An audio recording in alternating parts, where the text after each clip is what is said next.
ক্রিকেটটা ভারতীয়দের কাছে ধর্মের মতো। অধিকাংশ কিশোরী স্বপ্ন দেখেন মেন ইন ব্লুদের জার্সিকে একদিন মাঠ মাতাবেন। এত বড় দেশে খুব কম সংখ্যক কিশোরেরই এই স্বপ্ন পূরণ হয়। তবে ভাগ্যের চাকা কখন ঘুরে যায় তা কেউ জানে না। তিলক ভার্মার কথাই ধরা যাক। একজন ইলেকট্রিক মিস্ত্রির ছেলে থেকে ভারতের জাতীয় দলের ক্রিকেটার। তবে এটাও সত্য, ভাগ্য পরিশ্রমীদের সাথেই থাকে। তিলকের উঠে আসার গল্পটাও যেমন কষ্টের তেমনি অনুপ্রেরণার। হায়দ্রাবাদের ছেলে তিলক এমন একটা সময় ছিল যখন ইলেকট্রিক মিস্ত্রির বাবার কাছ থেকে ব্যাট কিনে দেওয়ার মতো টাকাটাও নিতে পারতেন না। তবে ছোট ঘরে থেকে ছেলেকে বড় স্বপ্ন দেখার অনুপ্রেরণা দেখিয়েছেন সেই বাবাই। স্বপ্নের পথে বাধা আসতে দেননি বিন্দুমাত্র। তিলকের বাবা একটি প্লাস্টিকের ব্যাট কিনে দিয়েছিলেন তাকে, আর সেই ব্যাট থেকেই আজকের তিলক। তিলকের দায়িত্বটা মূলত নিয়েছিলেন তার ছোটবেলার কোচ সালিম বায়াস। সালিমই তিলককে নিয়ে যান নিজের লিগ্যাল ক্রিকেট একাডেমিতে।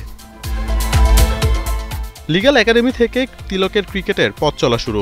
বাড়ি থেকে একাডেমি যাওয়ার টাকাটা পর্যন্ত ছিল না, কিন্তু তার কোচ তাকে প্রতিদিন নিয়ে যেত নিজের স্কুটারে করে। খাবার থেকে ক্রিকেটের সরঞ্জাম তিলককে সবই দিতেন সালিম। এরপর ভাগ্যের চাকা ধীরে ধীরে ঘুরতে থাকে। 2018-19 সিজনে হায়দ্রাবাদের হয়ে প্রথম শ্রেণীর ক্রিকেটে তিলকের অভিষেক হয়। এরপর আর পিছনে তাকাতে হয়নি। আইপিএলে মুম্বাইয়ের হয়ে নজর কাড়ার পর সুযোগ পান ভারতীয় দলে। ওয়েস্ট ইন্ডিজের বিপক্ষে টি-20 সিরিজে জাতীয় দলে তার অভিষেক হয়। তার ব্যাটিং দেখে নিজের 3 নম্বর জায়গাটাই তাকে ছেড়ে দেন অধিনায়ক সূর্যকুমার যাদব।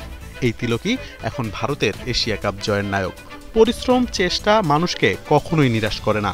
তিলক ভার্মা যার জীবন্ত উদাহরণ। মোহাম্মদ আদনান, ৭১।